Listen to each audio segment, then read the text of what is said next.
के लिए कहते हैं कि उसका जन्म देने वाला कोई माँ बाप नहीं, उसकी मृत्यु होते हुए किसी ने देखा नहीं। वो मृत्यु होते हुए क्यों नहीं देखा? क्योंकि वो कालों का काल है, महाकाल है, सारी दुनिया को काल के गाल में ले जाने वाला, परंतु उसको काल के गाल में ले जाने वाला कोई भी नहीं है। बेहद में क्या अर्थ है इसका? है अनिश्चय रूपी मृत्यु में सारी आत्माएं अनिश्चय बुद्धि हो जाएंगी। क्यों? क्योंकि माया और माया ने जिससे हाथ मिलाया वो धरणी, प्रकृति, ये दोनों बड़ी पावरफुल है। माया इतनी पावरफुल नहीं है। क्यों? माया थक चुकी है। क्योंकि माया बाप के बच्चों के सामने थक चुकी, तंग आ गई, ऐसे अव्यक्तवाणी में बोला। और फिर बाद में शरीर भी छोड़ दिया। शरीर छोड़ दिया तो फिर माया ज्यादा चालाक है या जड़ प्रकृति ज्यादा चालाक है? माया ज्यादा चालाक है। तो माया बेटी जो है वो बाप की बेटी है ना, है? माया क्या है? बाप की बेटी है। तो जो बाप की बेटी है, ज्यादा चालाक होने की वजह से उसने ये युक्ति निकाली कि जो बहुत पावरफुल रचना है प्रकृति पति की, भगवान की, उसको हाथ में ले लो। तो उसने जो पृथ्वी जिसमें 5 तत्व विराजमान है, मुख्य तत्व है पृथ्वी, धरणी माता, उससे हाथ मिला लिया। धरणी माता कौन? जगत की अम्बा। उससे हाथ मिलाने के बाद प्रकृति और माया दोनों मिलकर के इतने पावरफुल हो जाते हैं कि सारी दुनिया पर राज्य करते हैं। क्या? जो सिखों में आज भी गायन है, राज करेगा खालसा। वो धरणी जब बहुत तामसी बन जाती है तो महाकाली का रूप धारण करके सारे असुरों का खात्मा कर देती है, राक्षसी वृत्ति वालों का।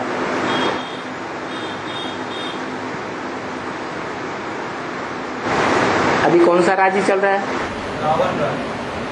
रावण राज्य। यथा राजा तथा प्रजा।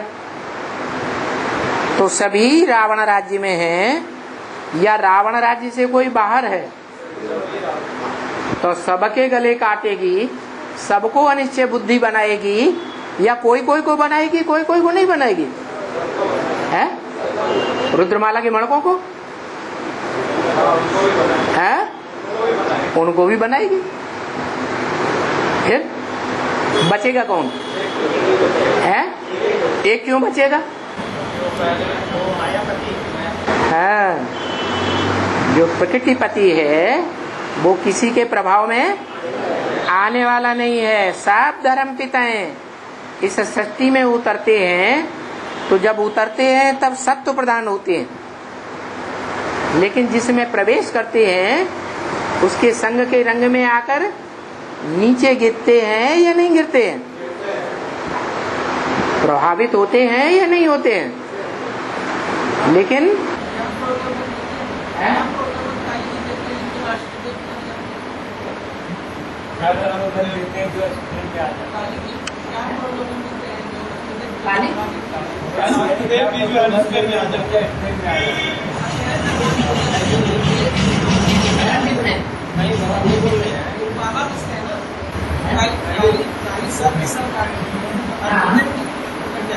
हाँ।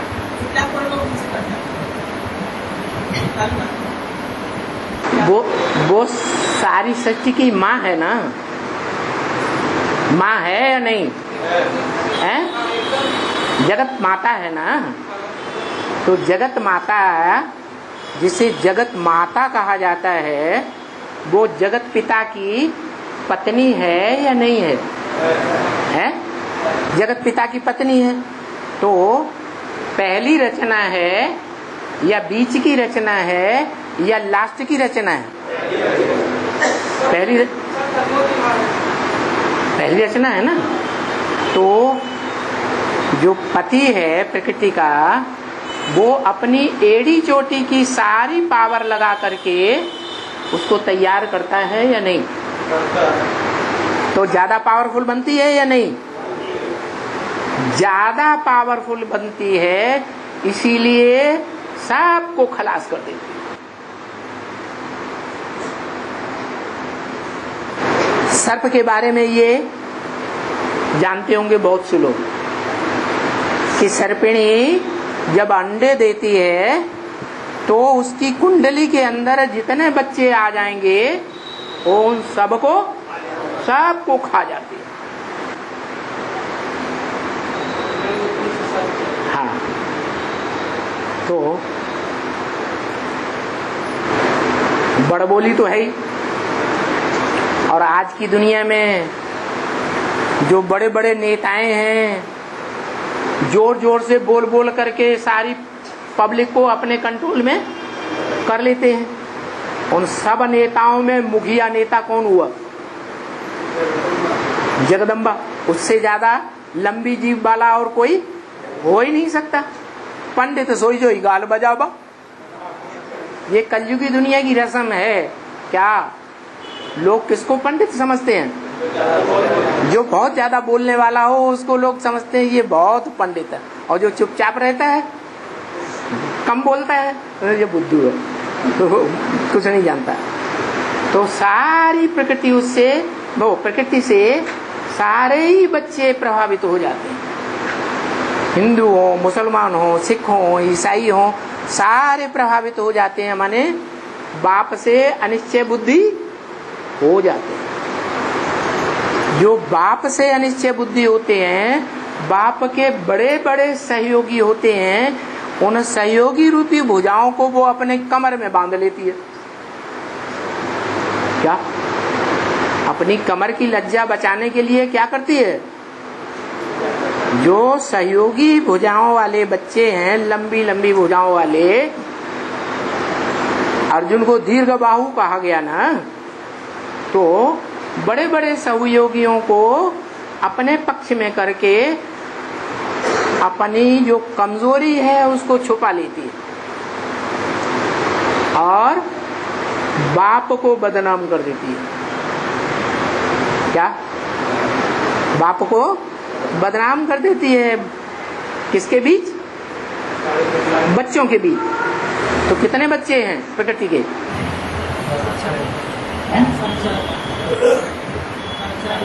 500 को, अरे 4.5 लाख तो हैं। जब जगदम्बा है तो 4.5 लाख ही बच्चे हैं। सारा जगत उसके बच्चे हैं। तो सबको अनिश्चय बुद्धि बनाती है और अंत तक बनाती रहेगी। क्या? कहाँ तक बनाती रहेगी? अंत तक बनाती रहेगी। अभी तो शूटिंग हो रही है, रिहर्सल हो रही है। इस रिहर्सल के लिए शास्त्रों में लिखा है कि ब्रह्मा ने 4 बार ब्राह्मणों की दुनिया की सृष्टि रची, लेकिन 3 बार पसंद नहीं आई और तीनों बार उस सृष्टि को नष्ट कर दिया। शूटिंग होती है, देखने में आता है। ओम मंडली जो ब्राह्मणों की सृष्टि रची गई वो 36-37 में रची गई और 42-45 के बीच में ध्वस्त हो गई।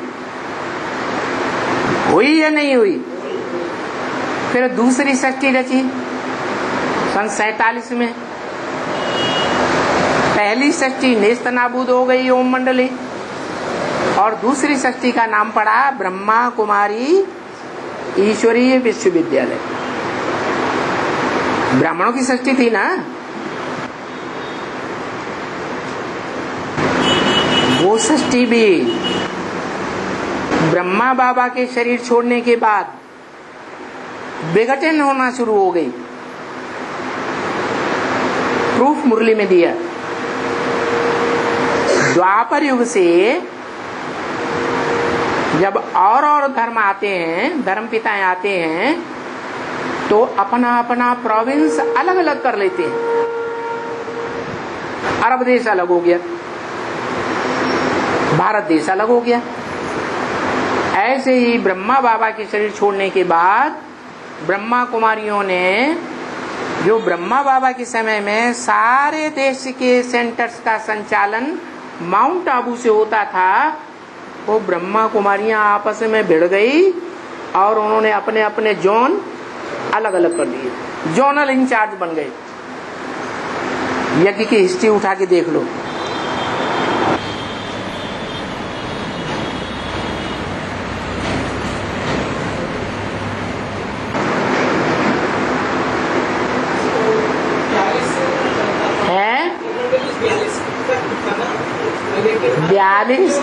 बयालीस में ओम मंडली का जो कर्ता धर्ता था मुखिया, आ उ म, आ माने ब्रह्मा, उ माने विष्णु, म माने महेश।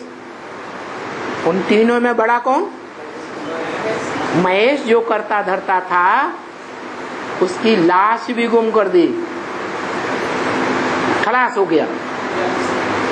तो जब मुखिया ही चला गया तो ओम मंडली रहेगी?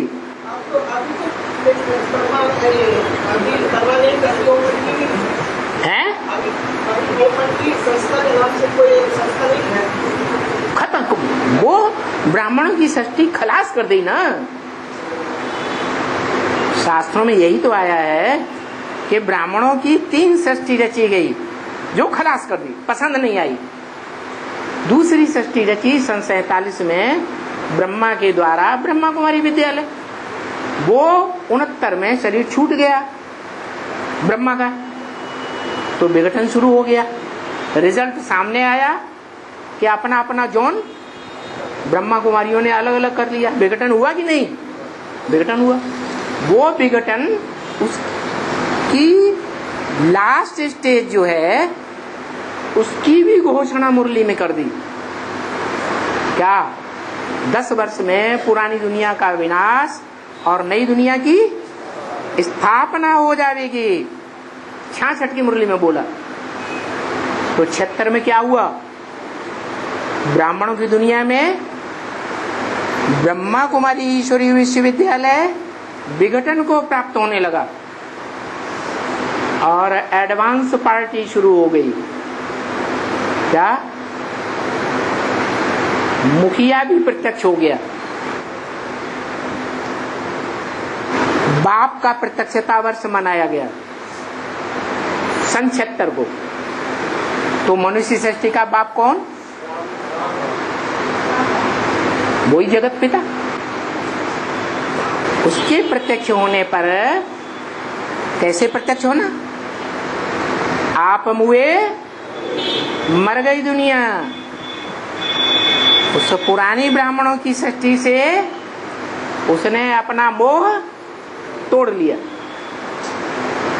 जैसे कि पुरानी दुनिया खलास हो गई, ब्राह्मणों की दुनिया खलास हुई और नई दुनिया ब्राह्मणों की एडवांस पार्टी शुरू हो गई, जिसे रुद्रवत्सों की दुनिया कहें।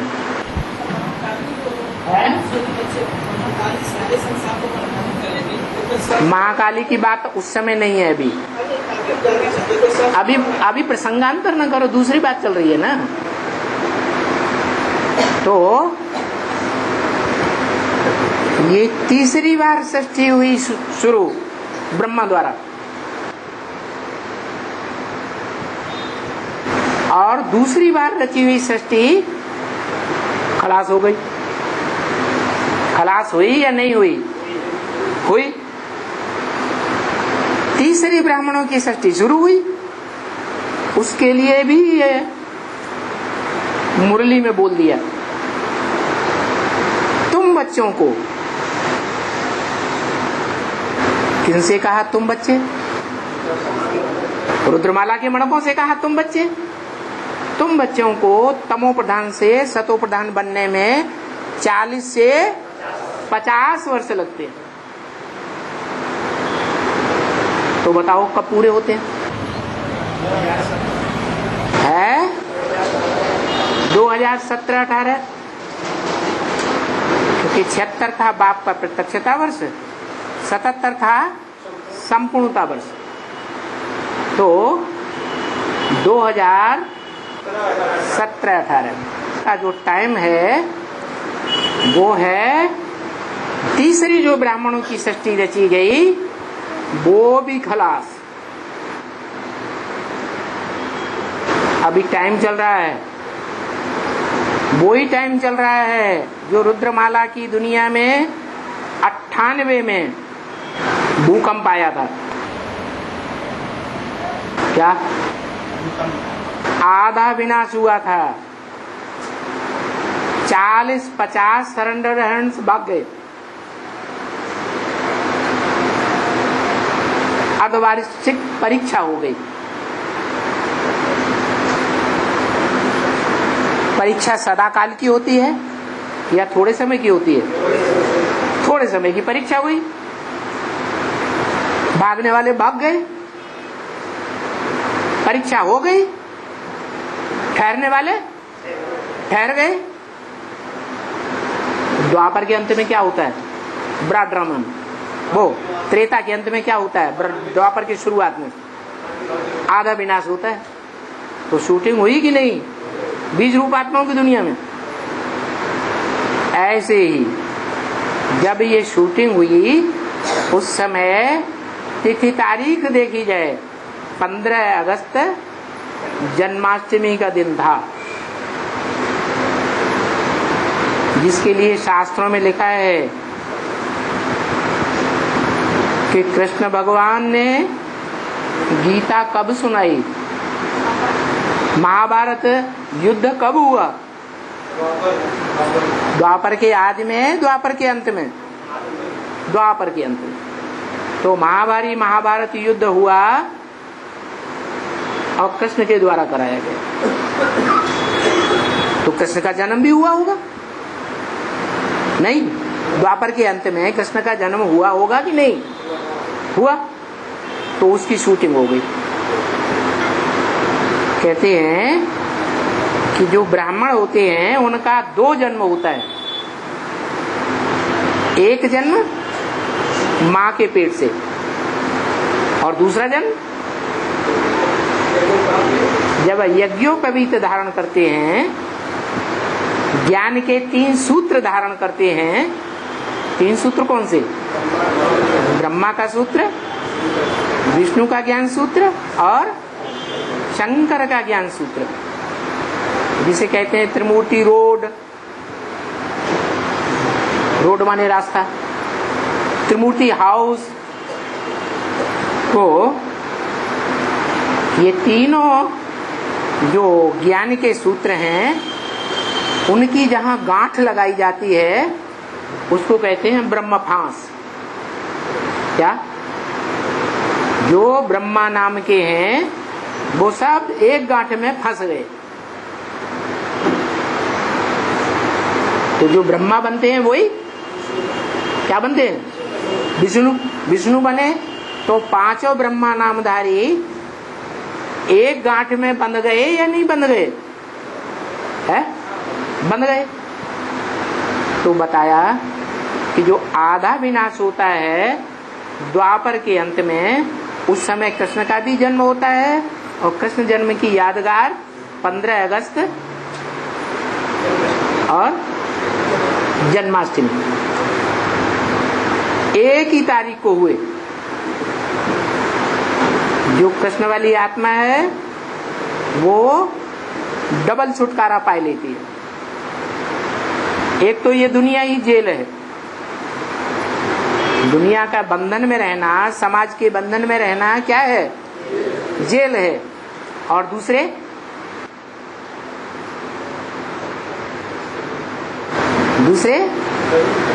हैं? नहीं, जो अज्ञानता का बंधन है उससे भी मुक्त हो जाती है।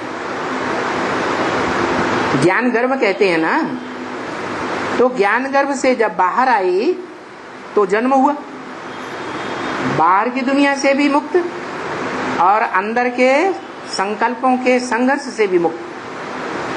माने पक्का निश्चय बैठता है। जन्म माने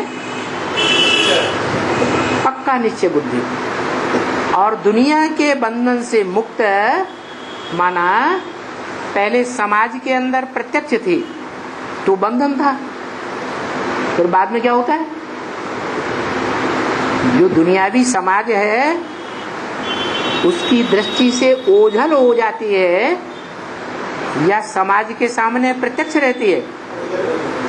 जो अव्यक्त वाणी में बोला, दुनिया कहती है कि ब्रह्मा कुमारियों के बाबा गुप्त हो गए, और बाप कहते हैं बच्चों के सामने बाप दादा जब चाहे गुप्त नहीं है, प्रत्यक्ष है। तो बच्चों के सामने प्रत्यक्ष हो गए, माने जो ब्राह्मण हैं उन्हें ब्राह्मणों की दुनिया में प्रत्यक्ष हो गए और दुनिया वालों की नजरों से गुप्त हो गए। तो समाज का जो बाहर का बंधन है उससे मुक्त हुए या नहीं हुए हैं? और अज्ञान के बंधन से भी मुक्त हो गए अगर निश्चय बुद्धि है पक्का। तो इस तरह पहला जन्म हुआ ब्राह्मण का। पहला पत्ता कौन? कृष्ण। वो पहले पत्ते का जन्म हुआ, और वो पहला पत्ता जो कृष्ण है तो संगम युग में अकेला पार्ट बजाता है या किसी आत्मा के साथ साथ पार्ट बजाता है? किसके साथ? जो राम वाली आत्मा है, जो शंकर है, उसके मस्तक में चंद्रमा दिखाते हैं। अधूरा या संपूर्ण? अधूरा क्यों? अधूरा इसलिए कि उसकी बुद्धि में ये बात पक्की नहीं बैठी है कि मुझ आत्मा का बाप कौन है, और इस सृष्टि पर वो बाप साकार भी है या सिर्फ निराकार है। ये बात बुद्धि में नहीं बैठती, इसलिए अधूरा चंद्रमा है, संपूर्ण चंद्रमा नहीं है। लेकिन वो अधूरा होते हुए भी धर्म की धारणाओं का राजा आत्मा है या नहीं है? राजा है। वो मस्तक पर बैठा हुआ अधूरा चंद्रमा जो राजा है वो अधूरा है, इसलिए सब बच्चों को देखता है। क्या कि कौन कौन कैसा कैसा पार्ट बजाते हैं। उसकी नजर में सब कुछ है। साकार में था तो नजर इतनी तीखी नहीं थी क्योंकि साकार शरीर का बंधन था, और अभी साकार शरीर का बंधन नहीं है, तो वो आत्मा सब कुछ देखती है, लेकिन धर्मराज के रूप में अभी प्रत्यक्ष नहीं है। कभी तो संपूर्ण बनेगी, नहीं बनेगी? जब संपूर्ण बनेगी तो वो आत्मा धर्मराज का रूप धारण कर लेती है। वो धर्मराज का रूप ब्रह्मा वाली कृष्ण वाली आत्मा ऐसा रूप धारण करती है भयंकर कि जो बच्चे नहीं सुधरना चाहते हैं, नहीं सुधरते हैं, गांठ बांध ली है, उनको भी सुधरना ही पड़ता है। एक एक की खामी को जानती है वो ही आत्मा। जिसने बहुत सहन किया था माता के रूप में। क्या नहीं किया था? सहन किया। सहन किसी बच्चे को कराया नहीं, स्वयं किया। दूसरों से आशा नहीं की कि करो या न करो। वही आत्मा जिसने इतना सहन किया कि प्राणों की भी आहुति दे दी, उसका हिसाब किताब कब पूरा होगा उन बच्चों से? हिसाब किताब पूरा होगा या नहीं होगा? तो वो धर्मराज बनकर के सारा हिसाब, चाहे बेसिक नॉलेज के बच्चे हों, चाहे एडवांस नॉलेज के बच्चे हों, सबसे अपना हिसाब किताब पूरा करते हैं। बाकी बाप तो प्यार का सागर है, धर्मराज मार का सागर है। जो मुरली में बोला, तुम बच्चे अभी मेरी बात नहीं मानेंगे तो धर्मराज तुमको बहुत तंग करेंगे। तो वो आत्मा संपूर्ण बनती है जो मुरली में बोला है, बाप का जन्म और बच्चे का जन्म इकट्ठा है। अलग अलग है या एक साथ है? एक साथ है। वो टाइम कौन सा है? हाँ, महाशिवरात्रि तो है, लेकिन कौन सा टाइम है? हाँ, तो साकार में जो आत्मा है, राम वाली आत्मा, जिसमें वो चंद्रमा प्रवेश है, वो चंद्रमा और राम वाली आत्मा दोनों मिलकर के एक साथ प्रत्यक्ष होते हैं षष्ठ रूपी रंगमंच पर। बाप भी और बाप का बच्चा पहला पत्ता भी, दोनों प्रत्यक्ष जब होते हैं तब ब्राह्मणों की तीसरी सृष्टि का विनाश होता है। पूरी ब्राह्मणों की सृष्टि का विनाश। क्या मर जाते हैं? शरीर छोड़ जाते हैं? अरे 76 में शरीर छोड़ गए थे क्या? नहीं छोड़ा था। ऐसे ही शरीर नहीं छोड़ेंगे, लेकिन बाप से अनिश्चय बुद्धि हो जाते हैं।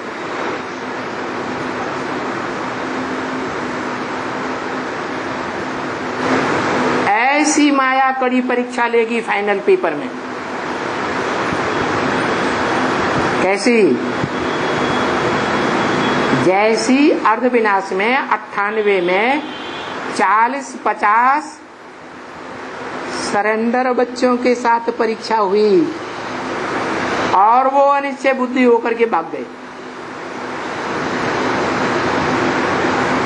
तो रुद्रमाला के आधे मण के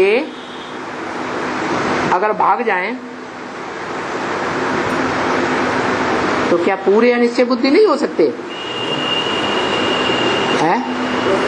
सारा समाज अपोजिशन में खड़ा हो जाए,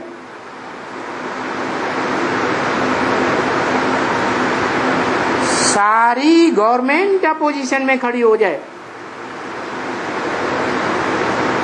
सारा माहौल अपोजिशन का बन जाए, तो मनुष्य एक सामाजिक प्राणी है या नहीं है? है? बिना समाज के रह सकता है? इसलिए सबको महाकाली अनिश्चय बुद्धि बनाती है।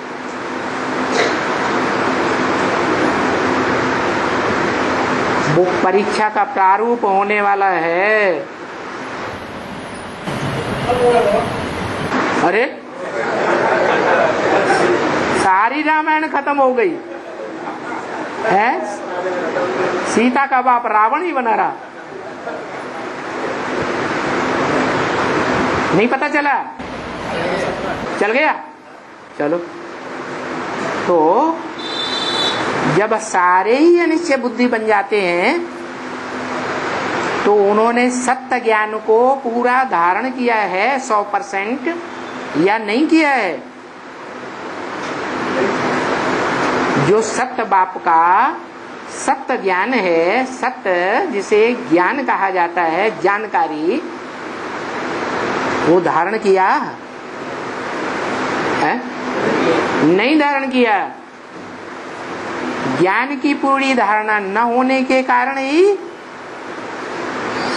समस्याओं से मुकाबला नहीं कर सकते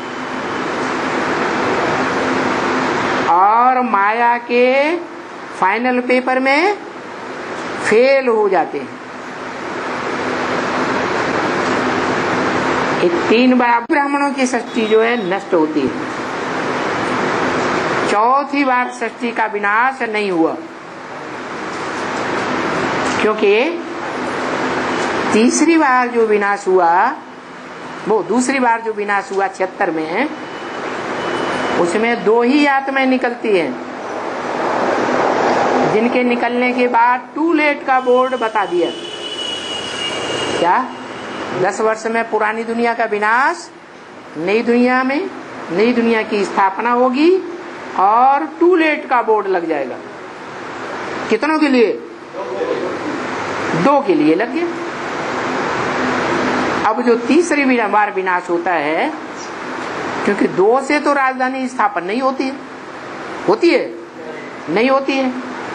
राजधानी स्थापन होने के लिए ज्यादा चाहिए, ठीक है, छोटी से छोटी राजधानी स्थापन होगी, उसमें ऐसे बंदे चाहिए फाउंडेशन में जो 100% कंप्लीट हो, पक्के सूर्यवंशी हो, बिल्कुल धर्मराज की सजा खाने वाले न हो। तो ऐसी आत्माएं 8 प्रत्यक्ष होती है। क्या? भले उन 8 आत्माओं को भी माया डाउन कर देती है।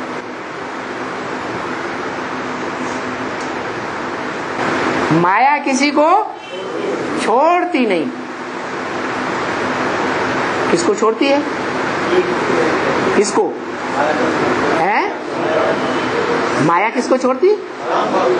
मायापति के ऊपर उसका कोई बस नहीं चलता, प्रकृति का भी कोई बस नहीं चलता। मायापति के ऊपर बस क्यों नहीं चलता है?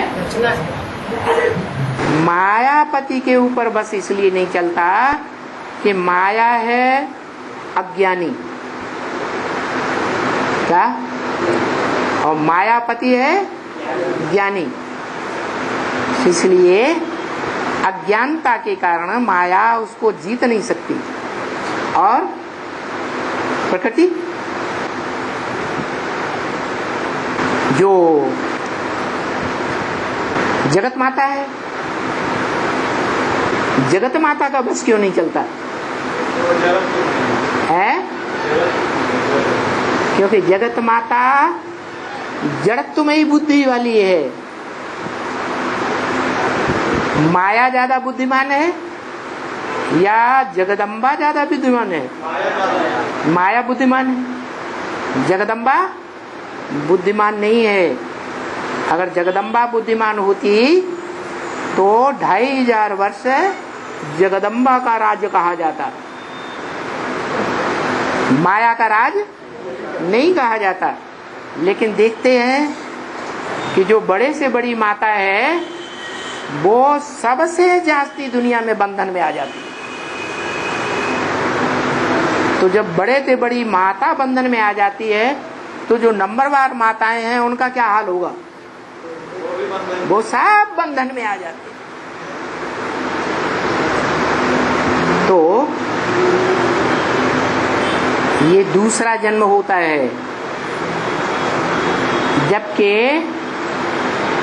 अव्यक्तवाणी में भी इशारा दे दिया कि बाप दादा ने बच्चों को सारी प्रॉपर्टी दे दी,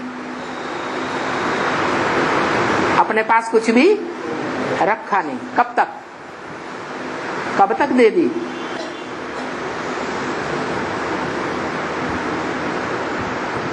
सन 76 तक है।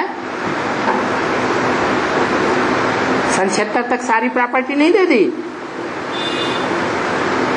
अरे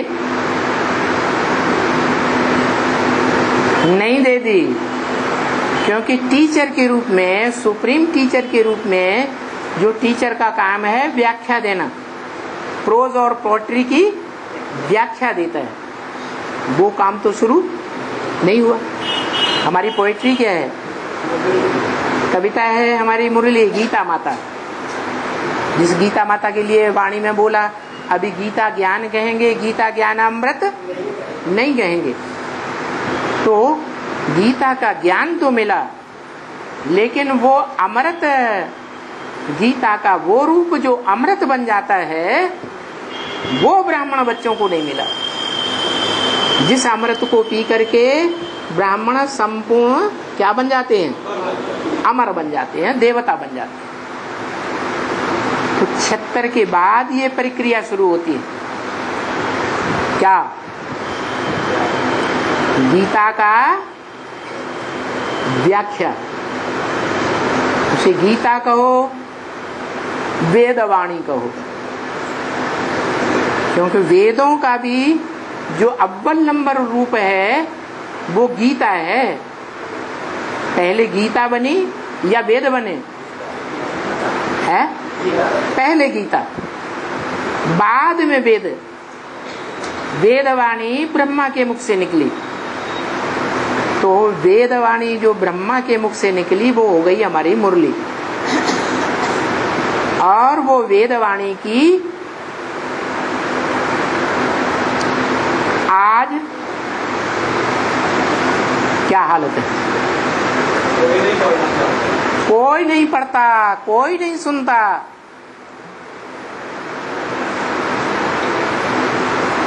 कोई इस पर तवज्जो नहीं देता। क्यों? क्योंकि वो ऋचाओं के अर्थ एक दूसरे से तालमेल कोई नहीं लगा पाता। तो बताया कि गीता का तालमेल, वेदवाणी का तालमेल तब लगाया गया जब वेदों की व्याख्या हुई, आरण्यक लिखे गए जंगलों में बैठ करके, शतपथ ब्राह्मण आदि लिखे गए, और उनकी भी व्याख्या निकली, उपनिषद लिखे गए, और उपनिषदों की भी व्याख्या निकली, पुराण निकले। जिन पुराणों में बड़े से बड़ा पुराण है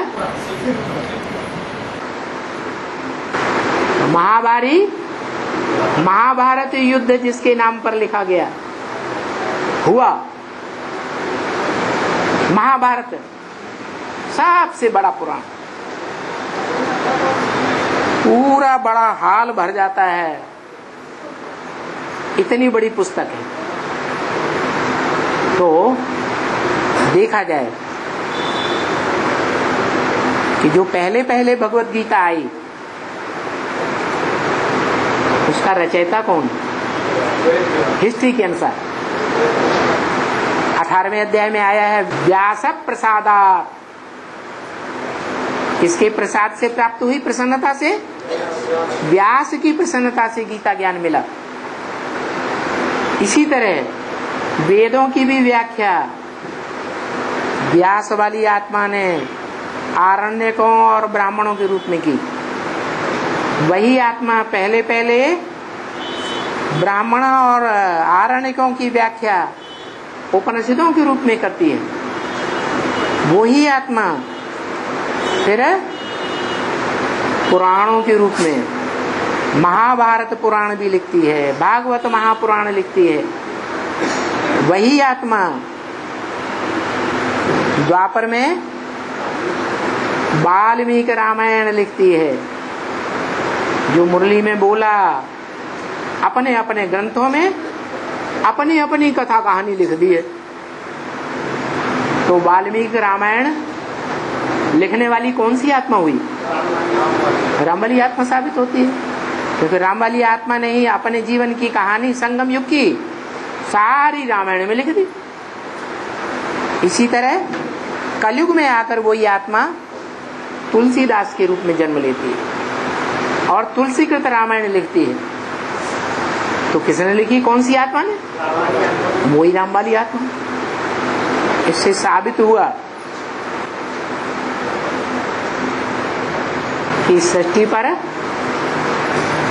सदाकाल ज्ञान की ज्योति जगाने वाली आत्मा कौन है? राम वाली आत्मा।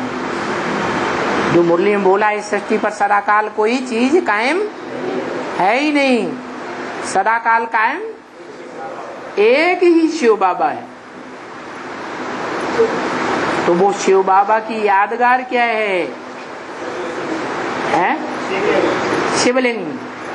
सोमनाथ मंदिर में भी वो शिव बाबा की यादगार है। क्या यादगार है? शिव बाप की क्यों नहीं है?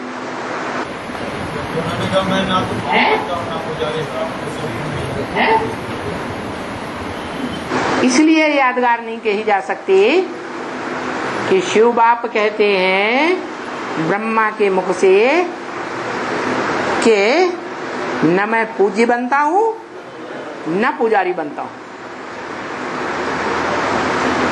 तुम खुद ही पूज्य बनते हो, देवता बनते हो, और तुम ही पुजारी बनते हो। तो तुम क्या बने?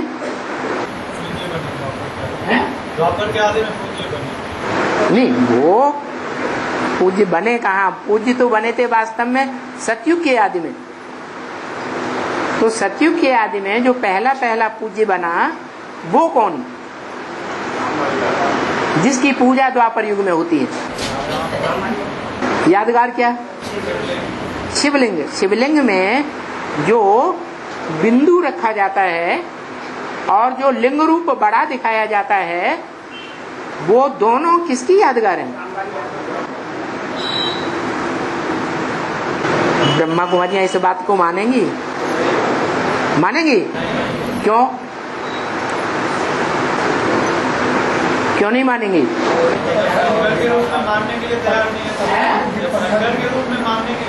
हाँ, शिव बाप ने तो बताया पहले परिचय शिव बाबा का देना चाहिए।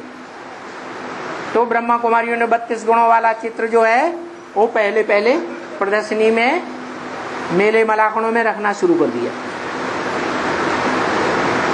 जिसको वो शिव बाबा कहती हैं, वो निराकार को कहती हैं। निराकार को याद करने के लिए कहती हैं या साकार को याद करने के लिए कहती हैं? गुण और अवगुण साकार में होते हैं या निराकार में होते हैं?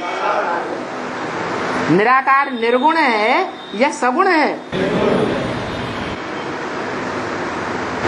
हम बच्चों के लिए बाबा कहते हैं क्या? मुझे निर्गुण हारे में कोई गुण नहीं, आप ही तरस परोई। हम कितना भी पुरुषार्थ करें, हम सुधर नहीं पाएंगे। क्या करें? कितने साल हो गए पुरुषार्थ करते करते? कितने साल हो गए? 80 साल हो गए। 80 सालों में कितने विकारी से निर्विकारी बने हैं? एक भी नहीं।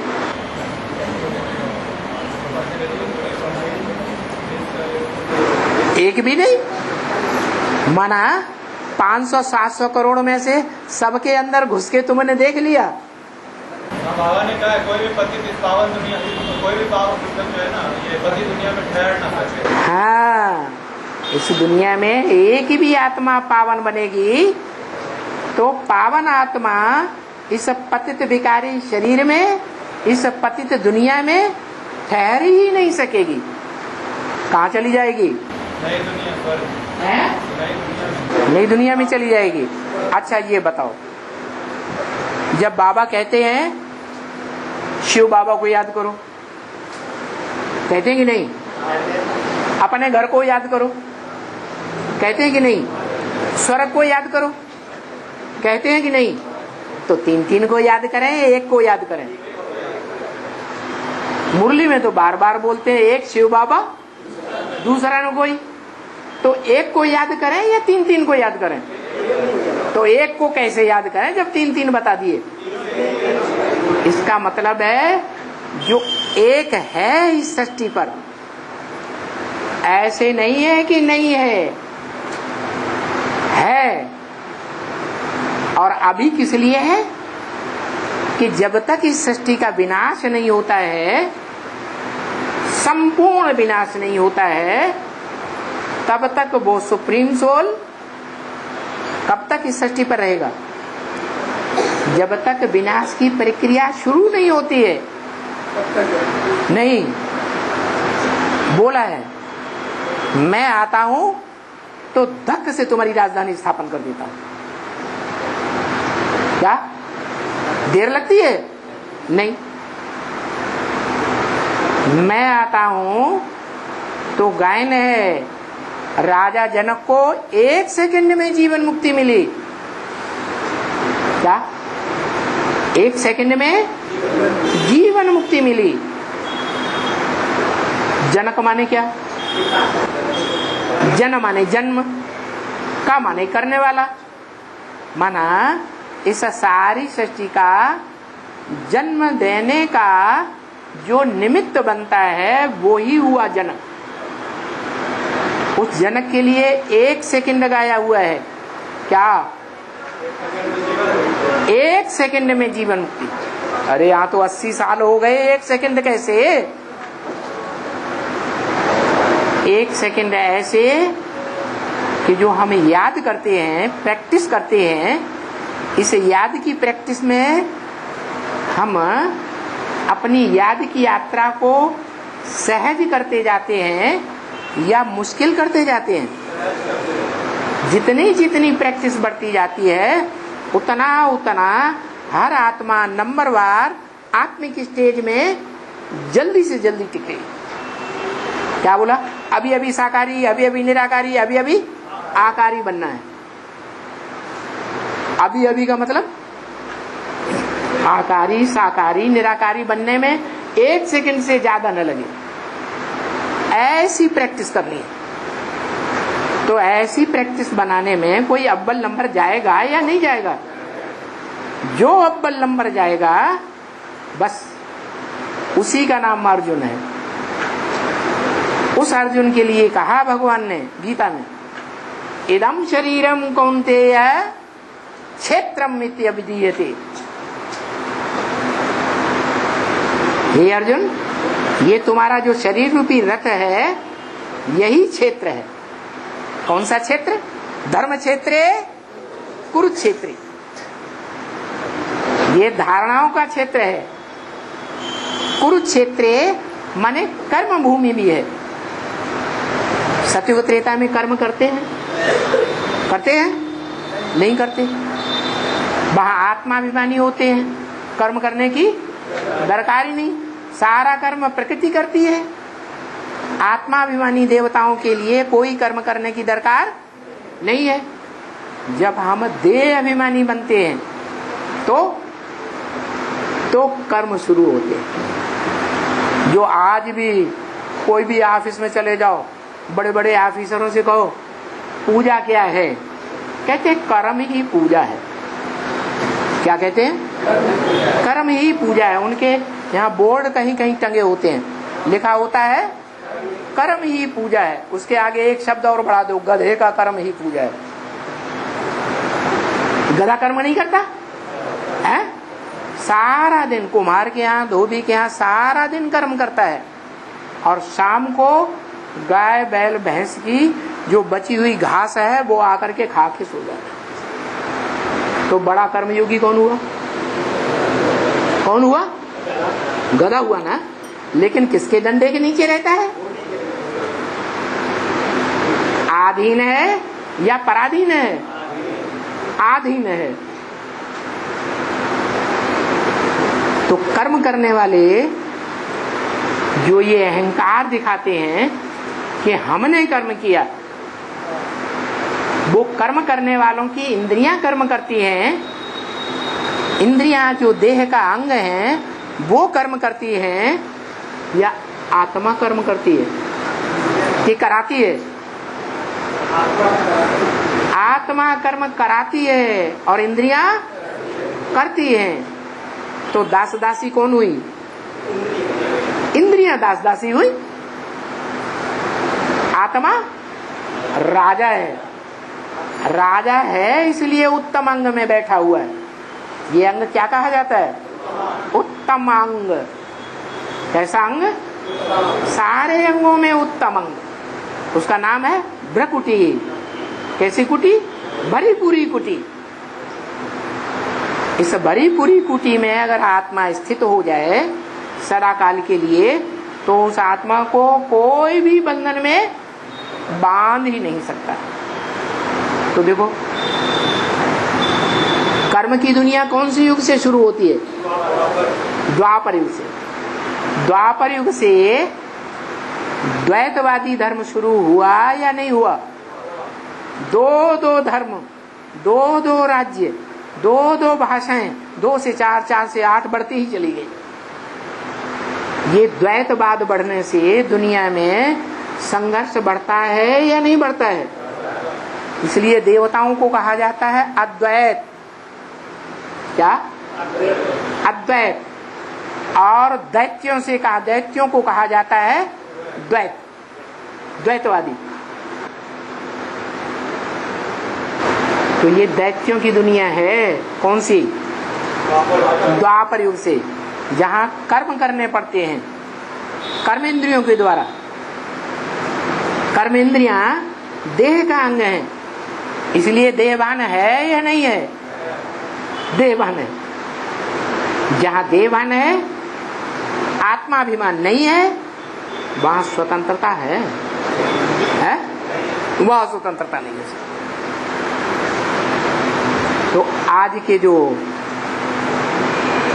कंट्रोल करने वाले देश विदेश में जो नेताएं हैं, सत्ताधारी हैं, वो भी क्या समझते हैं? क्या हम कर रहे हैं अच्छा काम?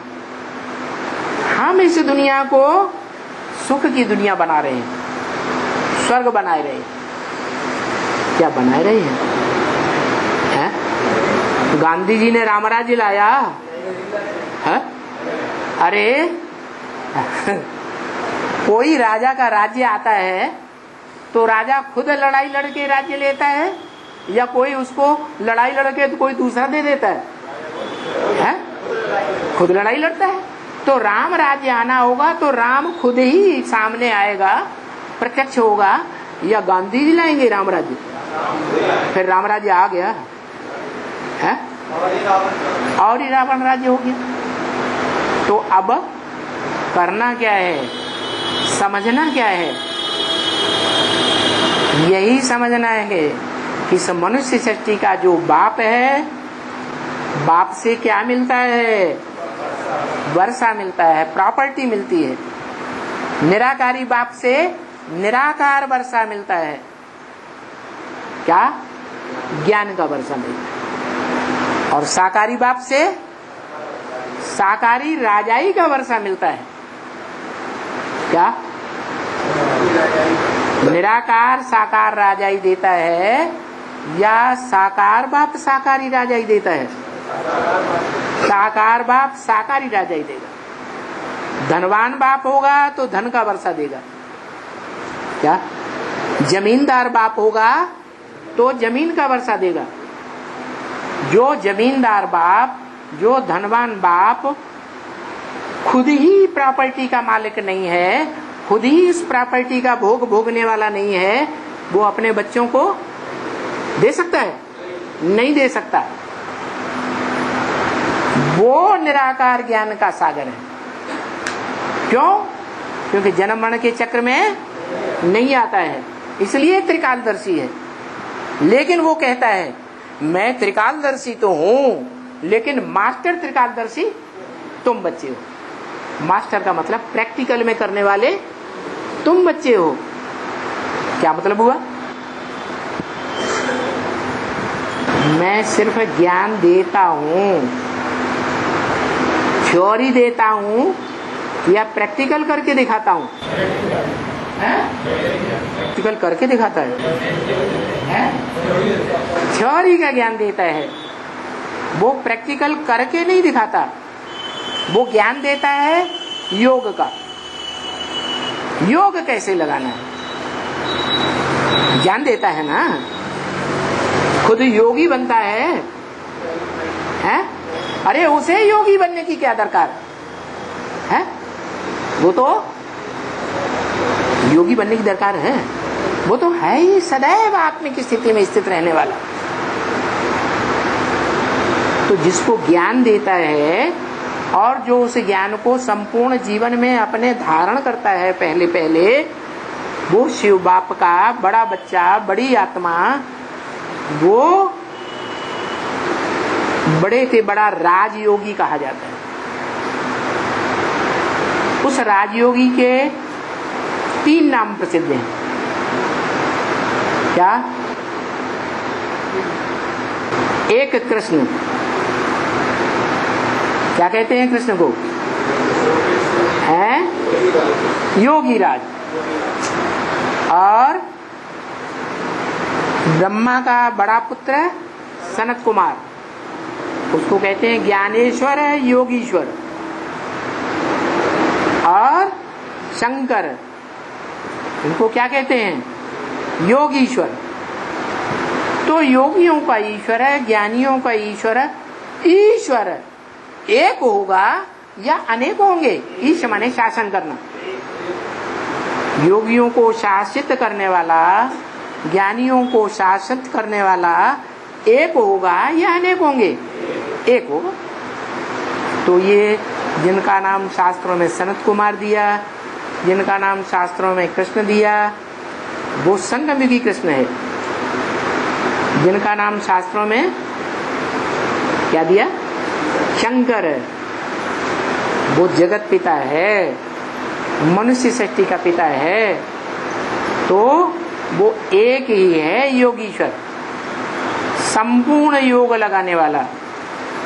जो एक योगीश्वर है वही जब संपन्न बनता है, कितने साल में? 40 साल में। तो बच्चों को नंबरवार राजयोग सिखाता है, राजयोगी बनाता है। आप समान बनाता है या नहीं बनाता है? जब बाप ने आकर के आप समान बनाया तो बच्चे का क्या तरीका रहेगा? उसका भी काम है। जो भी मनुष्य सृष्टि के बाप के बच्चे हैं उनको आप समान योगी बनाना। उस आप समान का यादगार है। क्या यादगार है? आज भारत में गांव गांव में, शहर शहर में पूजा जाता है। विदेशों में खुदाइयां हुई हैं, सबसे जास्ती लिंग मूर्तियां मिली हैं। ये यादगार है, सारी पृथ्वी पर सार्वभौम यादगार है। तो मनुष्य सृष्टि का बाप है जो ऐसी योग की स्थिति में बैठा है। कैसी योग की स्थिति में है? हाँ, जो इंद्रियों में, और इंद्रियों में भी जो बड़ी कठिनाई से कंट्रोल होने वाली इंद्रिय है, उस इंद्रिय से कर्म भी करता है। ऐसे नहीं कर्मधारा को छोड़ देता है। कर्मयोगी है या सिर्फ योगी है? कर्मयोगी है। कर्म भी करता है और कर्म करते बुद्धि योग से एक बाप को, ज्योति बिंदु को इतना गहराई से याद करता है, मैं तुझ में समा जाऊं, तू मुझ में समा जाए। कैसा याद करता है? लीन हो जाता है। याद में लीन होने की बात है या चुल्लू भर पानी समुद्र में फेंक दिया जाए, ऐसे लीन होने की बात है? बाप समान स्टेज धारण करने की बात है। तो ऐसी आत्मिक स्टेज कांस्टेंट धारण करना वो हुई आत्मा की संपूर्णता। उस आत्मा को मंदिर में हीरा के रूप में द्वापर की आदि में सोमनाथ मंदिर में पूजा गया। सोमनाथ क्यों कहा गया? जो ज्ञान चंद्रमा ब्रह्मा है उसको कंट्रोल कर लिया। उस ज्ञान चंद्रमा ब्रह्मा को बैल भी कहा गया। क्या शंकर की सवारी काहे पे दिखाते हैं? बैल पर। अभी बैल शंकर पर सवार है या शंकर बैल पर सवार है? अभी कौन किसको कंट्रोल कर रहा है? बैल कंट्रोल कर रहा है, सांप कंट्रोल कर रहा है। क्या जंगल में दो प्राणी होते हैं जो बहुत पावरफुल होते हैं। जंगल का राजा कौन है? शेर। शेर ज्यादा बुद्धिमान होता है या शेर की एक औलाद भी होती है जिसे कहते हैं टाइगर, बाघ। ज्यादा बुद्धिमान कौन होता है? टाइगर ज्यादा बुद्धिमान होता है। हमारे देश का राष्ट्रीय पशु कौन सा है? टाइगर। शेर क्यों नहीं है? शेर क्यों नहीं? क्योंकि शेर बच्चों जैसी बुद्धि है, अकल नहीं चलाता, सीधा हमला करता है। ये नहीं देखता कि मैं इस हमले में हार जाऊंगा या जीत जाऊंगा। और टाइगर क्या करता है? चालाक होता है। देखा माहौल मेरे अनुकूल है तो हमला करेगा, अनुकूल माहौल नहीं है तो हमला नहीं करेगा, अपनी दबी हुई उंगली निकाल लेगा आराम से। तो भारत का राष्ट्रीय पशु टाइगर माना जाता है, इसीलिए तो बुद्धिमान प्राणी है। क्या बुद्धिमानों की बुद्धि कौन है? शिव बाप। और बुद्धिमानों की बुद्धि के बच्चे कौन है?